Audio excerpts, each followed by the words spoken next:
من تعبدو کیف تعبدو، خلاصہ یہ ہے عبادت کس کی کرنی ہے اور کیسے کرنی ہے۔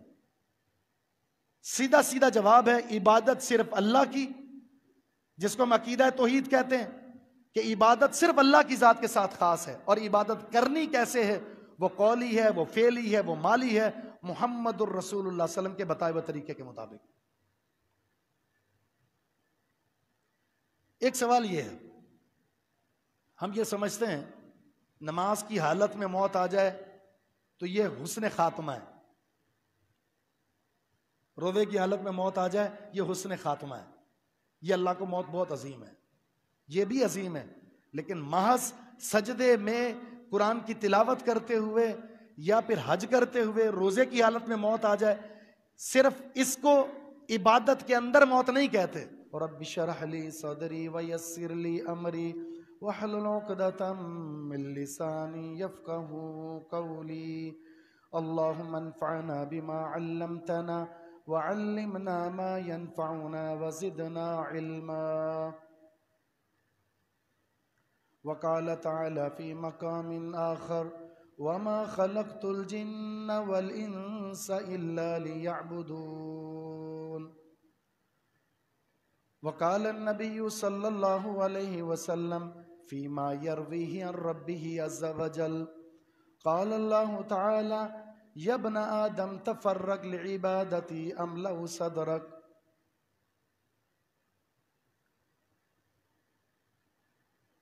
اللہ رب العزت نے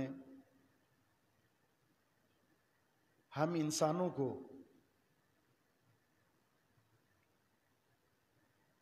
بے شمار نعمتیں، چاہے ہم نے اللہ سے طلب کی ہوں یا طلب نہ کی ہوں، وہ من جانب اللہ ہمیں عطا ہو چکی۔ وَإِن تَعُدُّوا نِعْمَةَ اللَّهِ لَا تُحْصُوهَا، اللہ کی نعمتوں کو گننا چاہو تو گن نہیں سکتے، حتیٰ کہ فرمایا وَآتَاكُم مِّن كُلِّ مَا سَأَلْتُمُوهُ، تمہاری ہر ضرورت کو اس نے پورا کیا ہے۔ یہ پورا کا پورا نظام، پورا کا پورا سیٹ اپ یہ اللہ رب العزت نے لگایا ہی انسان کے لیے ہے، لیکن انسان کے لیے ایک اللہ نے مقصد ذکر فرمایا ہے، تیری ہر ضرورت کو ہم نے پورا کیا، تجھ پر اتنی نعمتیں کی ہیں چاہے تو نے مانگی ہیں یا نہیں کہ تو گن نہیں سکتا۔ یہ سارے، یہ زمین، آسمان، یہ چرند، یہ پرند، یہ ہوا، یہ سارے کی ساری چیزیں اللہ رب العزت نے تیرے لیے مسخر کر دی ہیں، لیکن تجھے اللہ رب العزت نے جو ممتاز کیا ہے، جو احسن بنایا ہے، جو اشرف بنایا ہے، اس کے پیچھے ایک مقصد رکھا ہے، اور وہ مقصد یہ ہے وَمَا خَلَقْتُ الْجِنَّ وَالْإِنسَ إِلَّا لِيَعْبُدُونَ، میں نے جن اور انس کو پیدا ہی اپنی بندگی کے لیے کیا ہے۔ تیرا مقصد اس دنیا میں دنیا کے ساتھ دل لگانا نہیں ہے، بلکہ اس دنیا کے اندر انسان کو بھیجا ہی اس لیے گیا ہے کہ وہ جنت کی تیاری کرے۔ ہم اصل میں کہاں تھے؟ جنت میں۔ آدم علیہ السلام جنت میں تھے، ایک نسیان ہوا، ایک خطا ہوئی، اللہ رب العزت نے وہ توبہ کی وجہ سے معاف کر دی، لیکن انسان کو اس زمین پر بھیج دیا کہ اب اس زمین میں رہ کر، اس امتحان سے گزر کر وہ اپنے جنت کے مقام کے حصول کے لیے جستجو کرے۔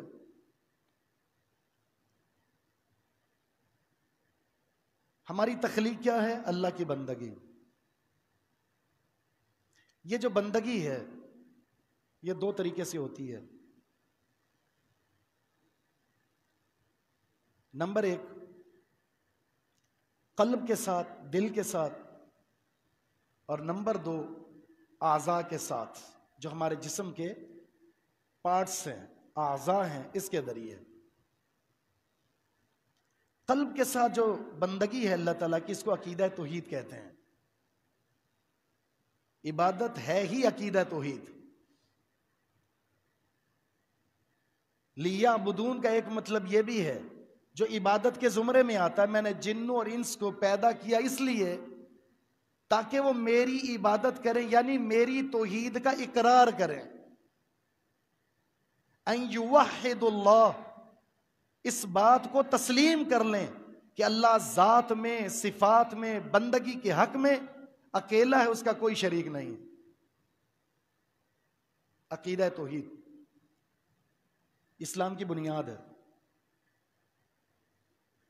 عبادت اور بندگی کی ابتدا ہوتی ہی عقیدہ توحید کے ساتھ ہے. جس کی زندگی میں عقیدہ نہیں ہے، توحید کی معرفت نہیں ہے، اللہ کی ذات کی معرفت نہیں ہے، اس کی صفات کی معرفت نہیں ہے، اس کے سامنے جھکنے کا ادب نہیں ہے، اس کو راضی کرنے کا طریقہ معلوم نہیں ہے، تو پھر ایسا انسان جو مرضی کرتا چلے جائے، عند اللہ اس کی عبادت کی بنیاد جب نہیں ہے تو وہ عند اللہ وہ عبادت قبول و منظور بھی نہیں ہے. اس لیے اگر آپ نے غور کیا ہو، بندگی کی یہ جو قسم ہے جو قلب کے ساتھ تعلق رکھتی ہے، یعنی باطن کے ساتھ، عقیدہ توحید. قرآن کی ابتدا عقیدہ توحید سے ہوتی ہے اور قرآن کا اختتام بھی عقیدہ توحید پر ہے. پہلی سورت بھی عقیدہ توحید پر ہے، آخری سورت بھی عقیدہ توحید پر ہے، اس کے درمیان ہر آیت، ہر سورت عقیدہ توحید پر مشتمل ہے. پھر ہم رات کو سوتے ہیں سورہ کافرون پڑھ کے، صبح اٹھتے ہیں، صبح کے اذکار میں، صبح کی سنتوں میں سورہ اخلاص موجود ہے. اس کا معنی یہ ہوا آپ نے سونا ہے تو سوتے وقت بھی عقیدہ توحید کا اعتراف ہے اور شرک سے بیزاری کرتے ہوئے سوئیں، اور جب صبح اٹھیں تو سب سے پہلے اپنے رب کے ساتھ عقیدہ توحید کی معرفت اور عقیدہ توحید کے اقرار کا اعتراف کریں. رات کا اختتام توحید کے ساتھ اور صبح دن کی ابتدا بھی عقیدہ توحید کے ساتھ. وَلَا تَمُوتُنَّ إِلَّا وَأَنْتُمْ مُسْلِمُونَ. اسلام کی حالت میں موت آنی چاہیے. کیسی عجیب بات ہے، ہم اپنے بچوں کو وصیت کرتے ہیں، یہ میری دکان ہے، یہ میری جائیداد ہے، یہ میری وراثت ہے، اور یہ فلاں اور یہ فلاں اور یہ فلاں، ہر چیز کی وصیت ہے. باپ اگر اولاد کو وصیت نہیں کر رہا تو وہ وصیت نہیں کر رہا جو انبیاء کی سنت ہے. وَوَصَّى بِهَا إِبْرَاهِيمُ بَنِيهِ وَيَعْقُوبُ يَا بَنِيَّ إِنَّ اللَّهَ اصْطَفَىٰ لَكُمُ الدِّينَ فَلَا تَمُوتُنَّ إِلَّا وَأَنْتُمْ مُسْلِمُونَ. انبیاء نے وصیت کی اپنی اولاد کو. کیا وصیت کی ہے؟ اے بچوں، زندگی ایسے گزارنا، اللہ کی بندگی یوں کرنا، عقیدہ توحید کی معرفت یوں رکھنا کہ تمہیں موت آئے تو وہ حالت اسلام میں آئے، اور یہی اللہ کا حکم ہے.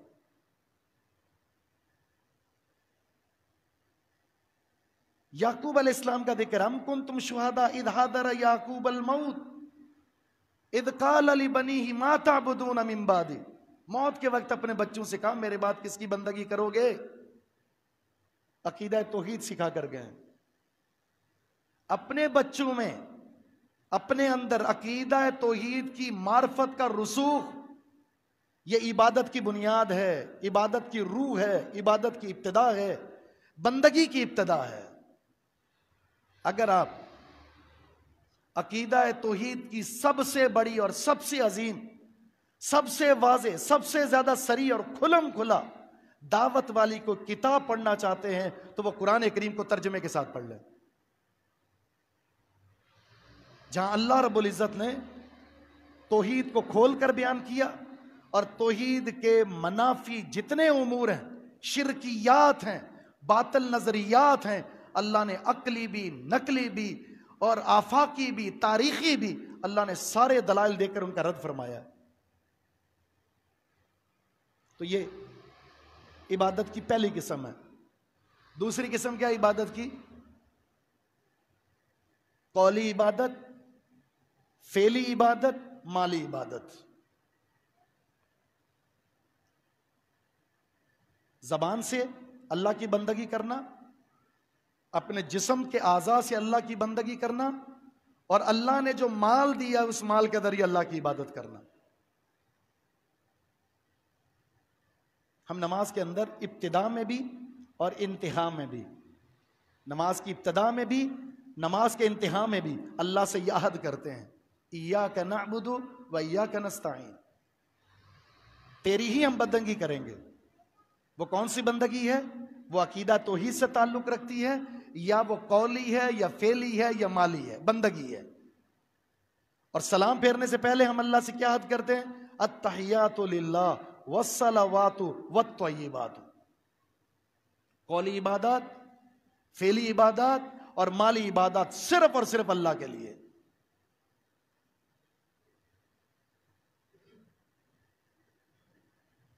اس لیے جب زبان سے ہم اللہ کی بندگی کرتے ہیں تو اس کا معنی ہے یہ زبان کو، اس لب کو، ان ہونٹوں کو جب حرکت دینی ہے تو یاد رکھیے اس زبان کی حرکت سے جو جملہ نکلے گا یا وہ اللہ کی بندگی ہوگا یا وہ اللہ کی نافرمانی ہوگا.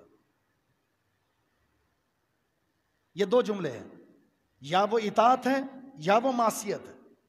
اطاعت ہے تو بندگی ہے، معصیت ہے تو یہ اللہ کی بندگی کے منافی امر ہے.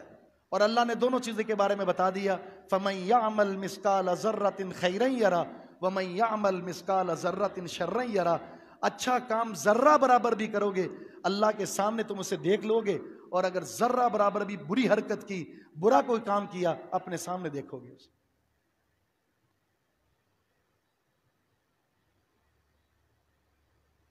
اس لیے اردو کا ایک محاورہ ہے جس کے ہم استعمال کرتے ہیں، اور یہ عین شریعت کے مطابق ہے. پہلے تولو پھر بولو. اس لیے کہ تول کر بولو گے تو پھر بولتے وقت تمہیں احساس ہوگا یہ ایک جملہ یا بندگی ہے یا پھر بندگی کے خلاف ہے. اور اگر یہ بندگی ہے، اگر اس ایک جملے سے اللہ راضی ہو گیا تو جنت ہے. اگر اس ایک جملے سے اللہ کی نافرمانی کی ہے، ہو سکتا ہے جنت کے کنارے پر پہنچا ہوا یہ انسان ایک جملے کی وجہ سے اللہ اٹھا کر اس کو جہنم میں پھینک دے. ایک ایک جملے کی وجہ سے جنت اور جہنم کے سودے ہو رہے ہیں. اسی وجہ سے وہ حدیث نبی علیہ السلام کا فرمان ہے کہ جنت اور جہنم تمہارے جوتے کے تسمے سے بھی زیادہ تمہارے قریب ہے. مانے ایک ایک بول سے، ایک ایک بول سے، چونکہ عبادت ہے، منہ سے عبادت ہوتی ہے، تو جب جملہ آپ ادا کر رہے ہوتے ہیں اگر یہ بندگی ہے، یہ اطاعت ہے، رب کی رضا کے مطابق ہے تو جنت کا سودا ہوا. اور اگر اس کے خلاف ہے تو آپ نے جنت کو بیچ کر جہنم کو خرید لیا.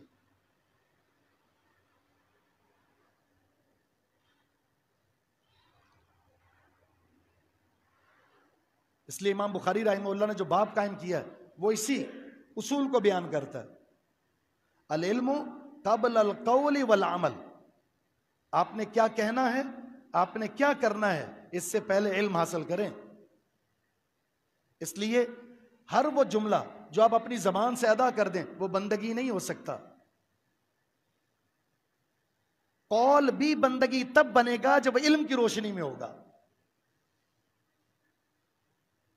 قرآن کریم میں اللہ تعالیٰ نے سورۃ الفاتحہ کے اندر ہی 3 گروہوں کا ذکر کر دیا. اس بندگی کے تعلق سے 3 گروہوں کا ذکر کر دیا. اور یہ 3 گروہ ذکر کرنے کے بعد اگلی 3 صورتوں میں ان 3 گروہوں کی تفصیلات ذکر کر دی اللہ نے. پہلا گروہ کون ہے؟ منعم علیہم، جن پر انعام ہوا. اہدنا الصراط المستقیم صراط الذین انعمت علیہم، ان کو کہتے ہیں منعم علیہم. سورۃ النساء میں اس کی تفصیل ذکر کر دی اللہ. دوسرا ہے المغضوب علیہم، سورہ بقرہ میں اس کی تفصیل ہے. تیسرا ہے الضالین، سورہ آل عمران میں اس کی تفصیل ہے. تو اس تمہید کی 3 گروہوں کی تفصیل اگلی 3 صورتوں میں ہے. اب ذرا غور کریں، یہ 3 جو گروہ ہیں، ایک کامیاب ہو گیا، 2 برباد ہو گئے. فرق کہاں ہے؟ اس فرق کو ذرا سمجھیں. انسان کا جو، میرا آپ کا جو جسم ہے، اس کا تتمہ 2 چیزوں سے ہوتا ہے، جسم اور روح. جب تک ہیں تو وہ انسان ہے، زندہ کہتے ہیں اس کو۔ ہمارے جسم میں اگر دو چیزیں آئیں گی، اس زندہ جسم کے اندر اگر دو چیزیں آ گئی تو یہ بن جائے گا منعم علیہم۔ ان دو میں سے ایک ہی چیز بھی چلی گئی، یا وہ مغضوبی علیہم میں چلا جائے گا یا ضالین میں۔ وہ دو چیزیں کون سی ہیں؟ نمبر ایک علم، نمبر دو عمل۔ پہلی بات ہو چکی، علم کے بغیر نہ آپ کچھ کہہ سکتے ہیں نہ آپ کچھ کر سکتے ہیں۔ اگر آپ علم کے بغیر کچھ کہیں گے یا کچھ کریں گے تو یہ آپ کے لیے نقصان دہ ہو سکتا ہے، جیسا کہ یہاں پر ہے۔ اگر آپ کے پاس صحیح معلومات ہیں اور ان صحیح معلومات کے مطابق علم ہے، عمل ہے، تو آپ منعم علیہم، اللہ کے انعامات کے حقدار بن جائیں گے۔ اگر آپ کے پاس علم ہے، عمل نہیں ہے، علم بہت ہے آپ کے پاس، آپ نے سمجھ لیا، جان لیا، قرآن میں یہ اور حدیث میں یہ، علم آ گیا، لیکن عمل نہیں ہے، تو معلومات رکھنے کے بعد اگر زندگی میں عمل نہیں ہے تو اللہ رب العزت کے غضب کا شکار ہو جائیں گے، جس طرح یہودیوں پر غضب ہوا۔ مغضوب علیہم سے مراد یہودی ہیں، ان کے پاس علم تھا۔ اللہ فرماتا یعرفون کما یعرفون ابناءہم، ان کے پاس اتنا علم تھا کہ یہ اس دین کو، اس قرآن کو، محمد الرسول اللہ صلی اللہ علیہ وسلم کو اتنا جانتے تھے جتنا اپنے بچوں کو جانتے کہ یہ ان کے بچے ہیں۔ جس طرح ایک باپ کو یہ پتا ہوتا ہے یہ میرا بیٹا ہے، ان کو حق اتنا پتا تھا، اس کے باوجود بھی انکار کر دیا، اللہ کے غضب کا شکار ہو گئے۔ معنی یہ ہوا اگر انسان کے پاس علم ہے اور عمل نہیں ہے تو اللہ کے انعام کا حقدار نہیں بنے گا، کیونکہ اس نے بندگی سے اعراض کر کے اللہ کے غضب کو دعوت دی ہے۔ نمبر 3 ضالین، تیسرا گروہ ضالین۔ ضالین کیا چیز ہے؟ یہ وہ عیسائی ہیں جنہوں نے اپنی مرضی سے عمل کرنا شروع کر دیا۔ کیا کہنا ہے؟ اپنی مرضی سے۔ کیا کرنا ہے؟ اپنی مرضی سے۔ مال کے تعلق سے کیا تصرف کرنا ہے؟ اپنی مرضی۔ علم تھا نہیں، عمل کرتے رہے، نہ نمازوں کا جائزہ لیا، نہ مال کے تعلق سے جائزہ لیا، نہ زبان سے ذکر کے تعلق سے جائزہ لیا، زبان سے کون سی بندگی ہوتی ہے، اعضاء سے کون سی بندگی ہوتی ہے، مال سے کون سی بندگی ہوتی ہے، علم نہیں لیا، عمل کرنا شروع کر دیا۔ اللہ کے ہاں اس عبادت کو عبادت کہتے ہی نہیں ہے جو عبادت بغیر علم کے کی جائے، گمراہی ہے۔ جمعے کے اندر 2 صورتیں پڑھی جاتی ہیں، 2 صورتیں۔ ایک صورت ہے جمعے کے دن فجر کی نماز میں، اور دوسری صورت ہے جمعے کے دن نماز جمعہ میں۔ اور ایک صورت ہے جو جمعے کے دن پڑھی جاتی ہے جس کو سورۃ الکہف کہتے ہیں۔ فجر کی نماز میں سورہ سجدہ ہے، سورہ دہر ہے، جمعے کے دن سورہ کہف ہے، جمعے کی نماز میں سورہ غاشیہ اور سورہ اعلیٰ ہے۔ ان میں قیامت کا منظر ہے، اور ساتھ میں اللہ نے ایک فرقے کے بارے میں خبر دی ہے، اور وہ خبر یہ ہے کہ ان کی عبادات بہت ہوں گی، ان کے عمل بہت ہوں گے، ان کی ریاضتیں بہت ہوں گی، ان کے مراقبے بہت ہوں گے، عبادت کر کے تھک چکے ہوں گے، لیکن اللہ رب العزت ان کی عبادت کو برباد کر دے گا۔ الذین ضل سعیہم فی الحیاۃ الدنیا وہم یحسبون انہم یحسنون صنعا، بڑی کوشش کی ہوگی لیکن اللہ ضائع کر دے گا۔ وہ یہ سمجھ رہے ہیں کہ ہم ٹھیک کر رہے ہیں، حالانکہ وہ ٹھیک نہیں کر رہے۔ هل اتاک حدیث الغاشیہ وجوہ یومئذ خاشیہ عاملۃ ناصبہ تصلی نارا حامیہ، عمل کر کر کے تھک چکے ہوں گے لیکن جہنم میں ڈال دیا جائے گا۔ کیوں؟ یہ عمل بغیر علم کے تھا، اس لیے یہ یاد رکھیے بڑا حساس معاملہ ہے۔ دنیاوی معاملات کے تعلق سے جب تک بصیرت نہ آ جائے، علم نہ آ جائے، میں کوئی کام نہیں کرتا، تو دین کا معاملہ اس سے زیادہ حساس ہے۔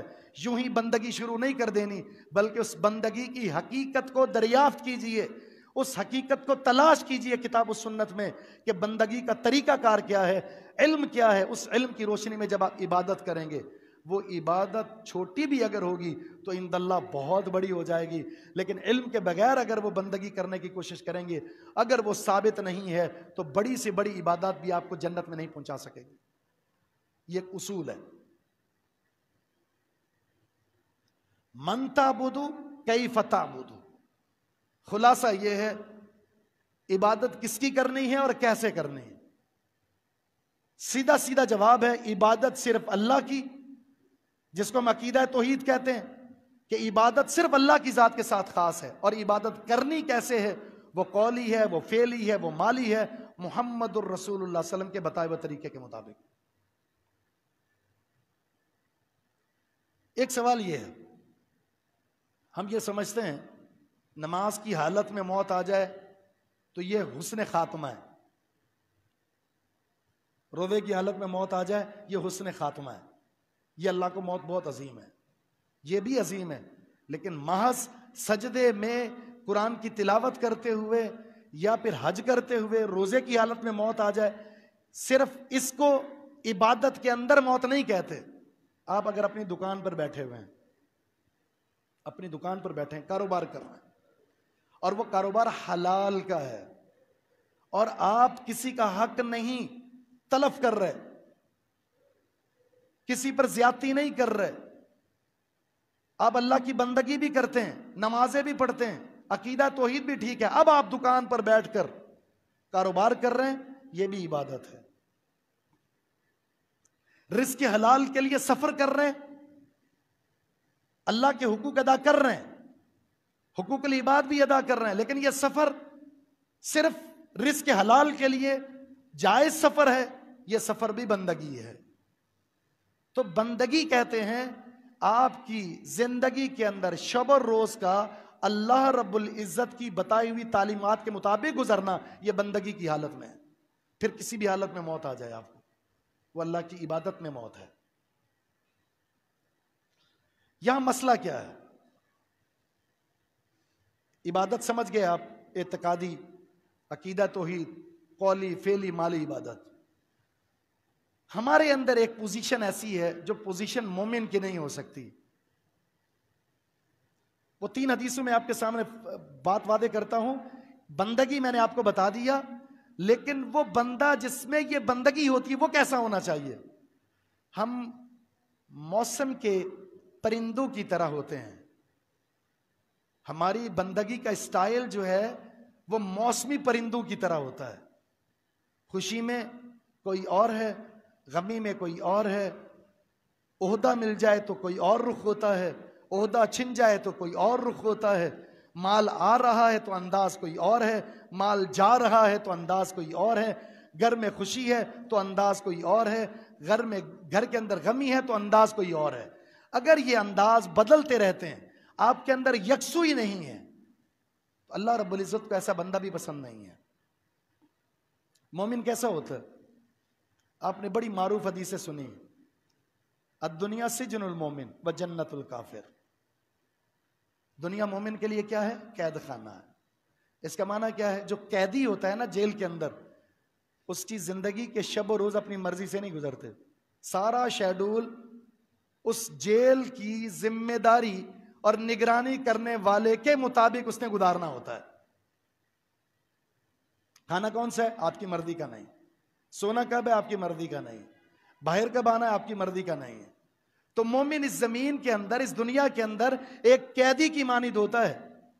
اس کا جسم اس کی مرضی نہیں، اس کے جسم پر اللہ کی مرضی ہوتی ہے، کیونکہ جسم بھی اللہ کی امانت ہے.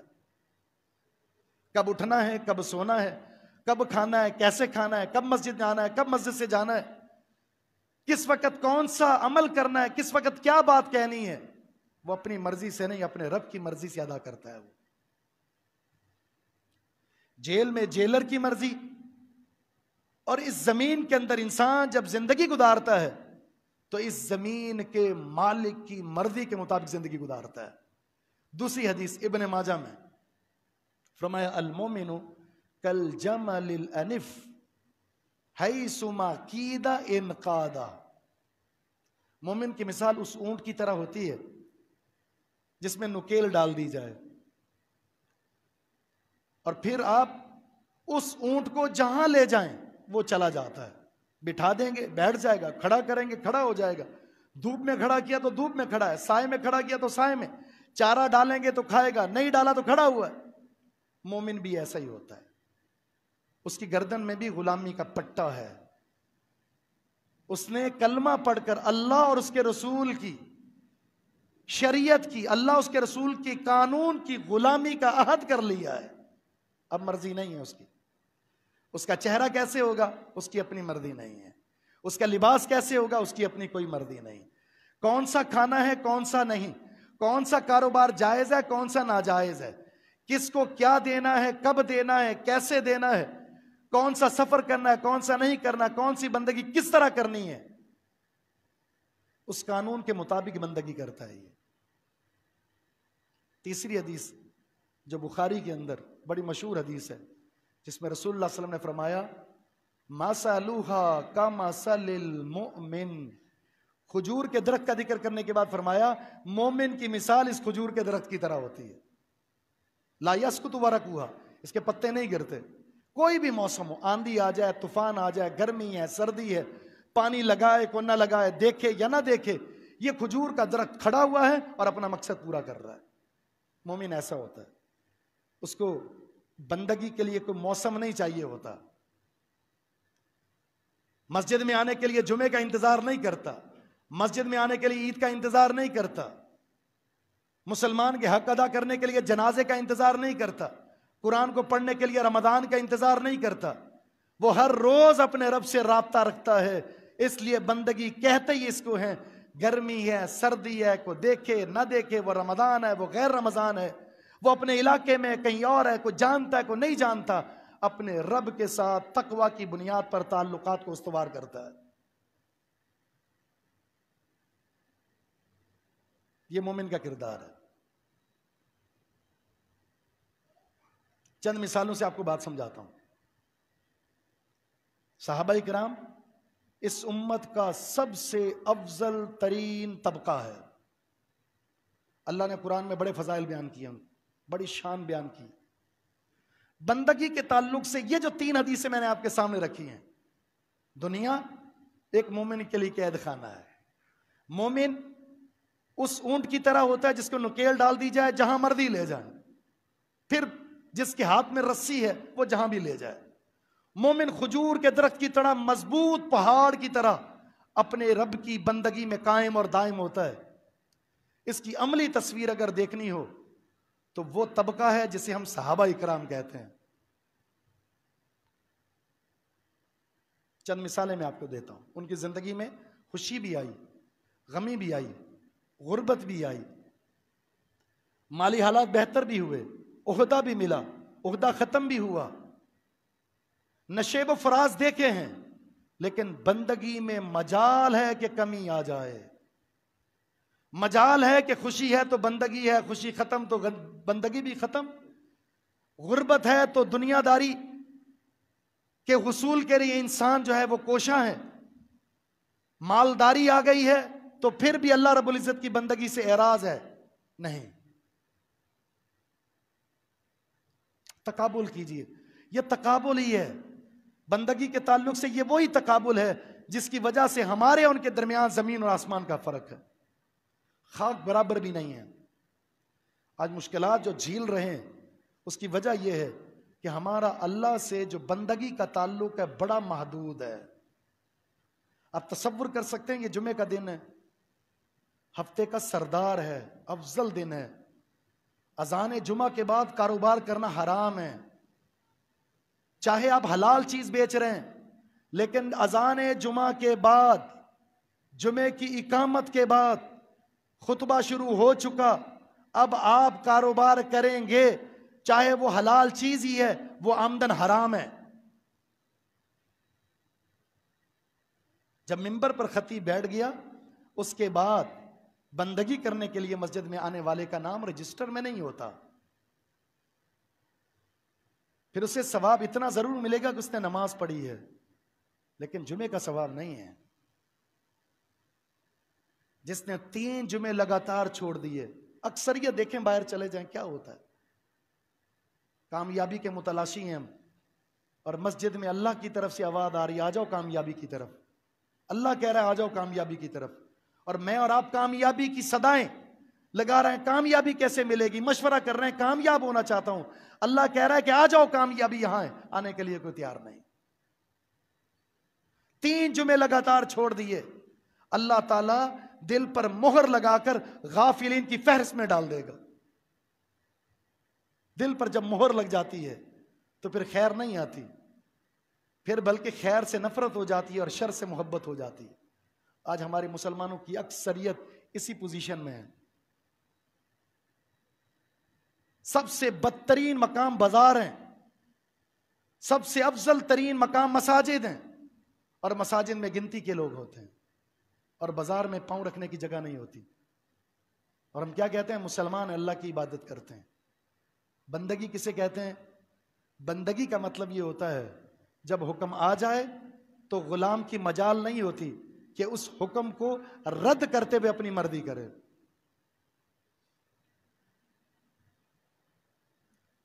آج غربت کے حوالے سے ہم بڑے پریشان ہیں. کہیں بیٹھ جائیں، کسی مجلس میں بیٹھ جائیں، عام ہے یا خاص ہے، ہم میں سے ہر شخص ایک ہی بات کا تذکرہ کرتا ہے: بڑی مہنگائی ہے، بڑی غربت ہے، پورا ہی نہیں ہو رہا. صبح شام لگاتا ہوں، اس کے باوجود بھی اپنی فیملی کو بہتر سے بہتر سہولیات میسر کرنا چاہتا ہوں، ممکن نہیں ہے. ہر زبان پر یہی ہے. اور اس مہنگائی میں بھی اگر ہم کسی کا جائزہ لیں تو یہ غربت ویسی نہیں ہے جیسے صحابہ کی تھی. صحیح مسلم کی یہ حدیث سنیں ذرا. ابو ہریرہ فرماتے ہیں صحیح مسلم: لقد رأيت 70 من اہل الصفہ ما منہم احد. میں نے 70 رسول اللہ صلی اللہ علیہ وسلم کے مدرسے میں پڑھنے والے اصحاب صفہ کو دیکھا، ان میں سے ایک بھی شخص نہیں تھا جس کے پاس پہننے کے لیے 2 چادریں ہوں. 2 چادریں.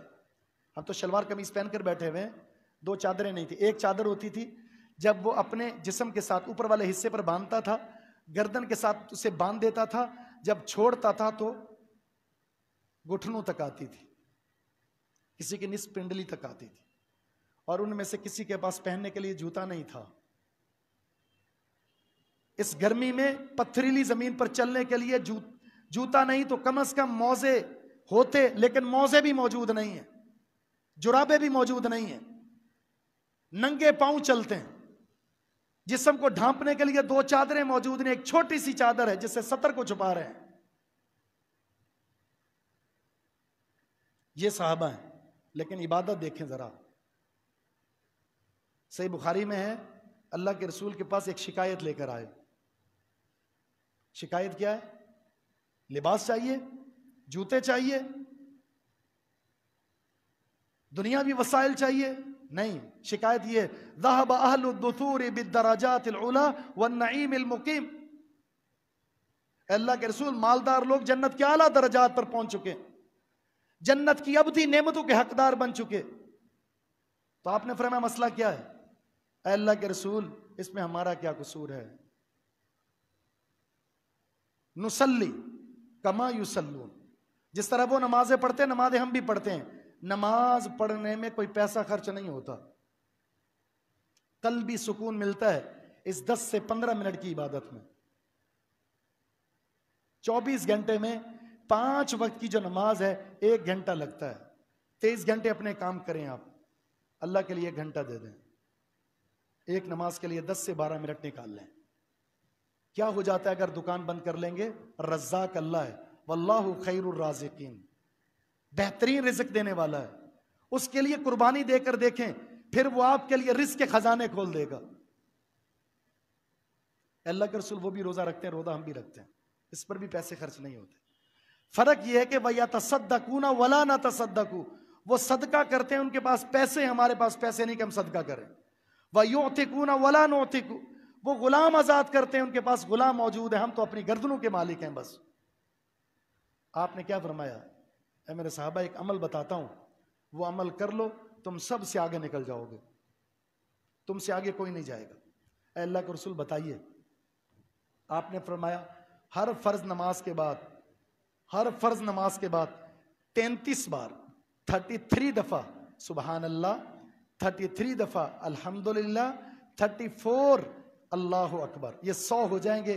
اگر تم فرض نماز کے بعد اپنے ہاتھ پر یہ تسبیح کرنے لگ جاؤ تو یہ صدقہ کرنے والے، غلام آزاد کرنے والے بھی اس مقام تک نہیں پہنچیں گے جس مقام کو تم حاصل کر لو گے. ہیں غریب، سوٹ نہیں ہے پہننے کے لیے، پاؤں میں جوتا نہیں ہے، وسائل نہیں ہے، اس کے باوجود طلب ہے تو آخرت کی، جنت میں جانا چاہتے ہیں. آج کون سا غریب ہے جس کے پاس ٹچ موبائل نہ ہو، گھر میں ٹی وی نہ لگا ہو؟ دیہات کے اندر چلے جائیں، جھونپڑی کے اندر بیٹھا ہوا ٹی وی لگا کر بیٹھا ہوا ہے، ٹچ موبائل رکھا ہوا اور کہہ رہا میں غریب ہوں. کون سی غربت؟ اس غربت کا کیا تقابل ہے؟ یہ صرف ہمارا رونا رونا ہے. اللہ رب العزت کی ناشکری کرتے ہیں، جو ملا اس پر شکریہ ادا نہیں کر رہے اور مانگ رہے ہیں. جو مل چکا ہے کم از کم اس پر تو شکریہ ادا کریں. جب اس پر بھی شکریہ ادا نہیں کیا تو کس حق سے، کس منہ سے اللہ سے مزید مانگتے ہو؟ اللہ کا تو یہ فرمان ہے لَإِن شَكَرْتُمْ لَأَزِيدَنَّكُمْ، شکریہ ادا کرو گے تو اور دوں گا. وَلَإِن كَفَرْتُمْ، اگر میری نعمتوں کی ناشکری کرو گے تو اللہ فرماتا ہے میرا عذاب بڑا سخت ہے، اس نعمت کو چھیننے پر قادر ہوں.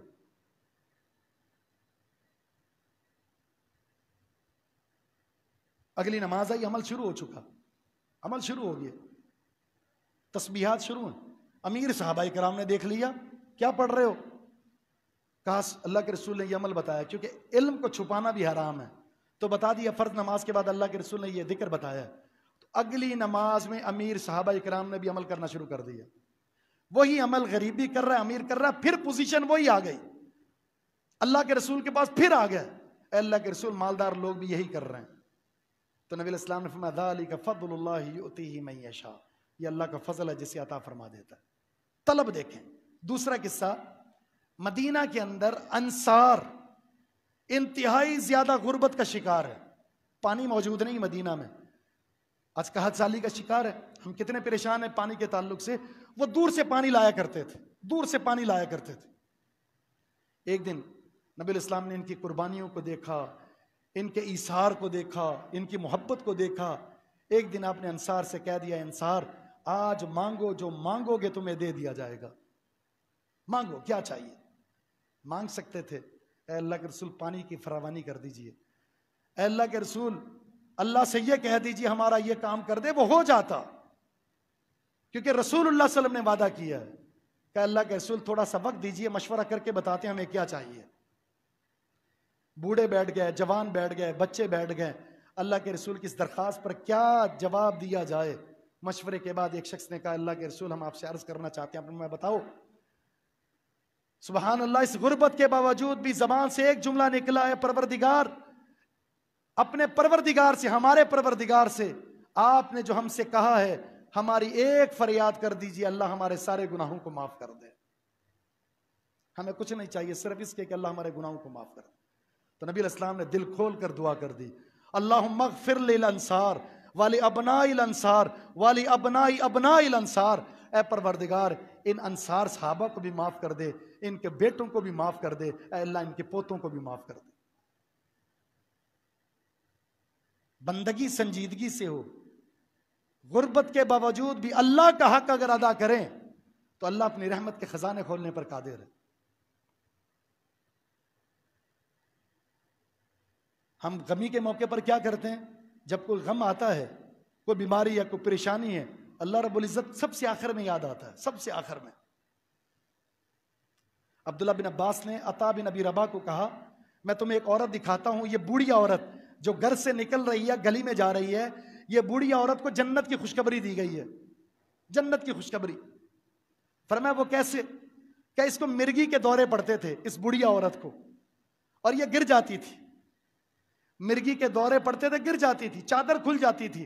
اللہ کے رسول کے پاس آ کر کہا یا رسول اللہ میرے لیے دعا کر دیجئے، اللہ اس بیماری کو ختم کر دے اور اللہ میرے پردے کی حفاظت فرمائے.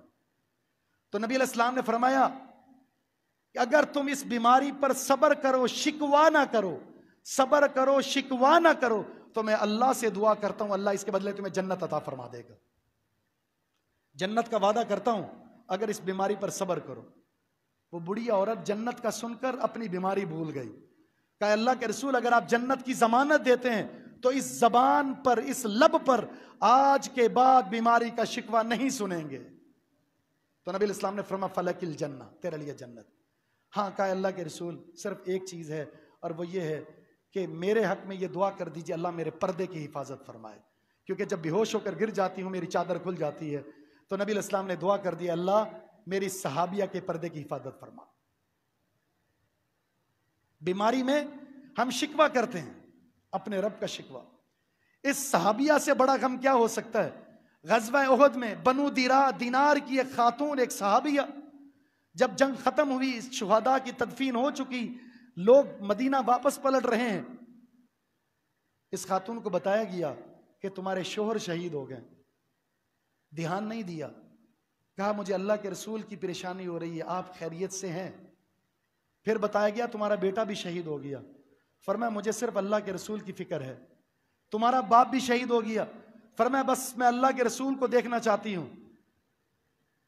جب انہیں بتایا گیا کہ رسول اللہ صلی اللہ علیہ وسلم خیریت سے ہیں, تو یہ عورت اللہ کے رسول سے محبت, یہ صحابی اللہ کے رسول سے محبت کا اظہار یوں کرتی ہے, جب تک دیدار رسول نہ ہو جائے ان آنکھوں کو چین نہیں آئے گا. باہر نکلی, دوڑتی ہوئی راستے پر پہنچی.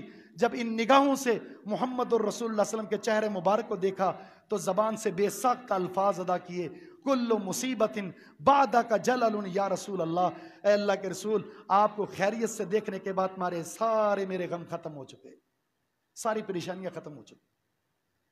یہ محبت ہے رسول اللہ صلی اللہ علیہ وسلم. جب سچی محبت ہو, سچی عقیدت ہو رسول اللہ سے, سچی محبت سچی عقیدت اللہ سے ہو, تو انسان امیر ہے, غریب ہے, بیمار ہے, غم زدہ ہے, خوشی ہے, غمی ہے, غربت ہے, تنگی ہے, ہر حالت میں اپنے رب کا شکریہ ادا کرتا ہے.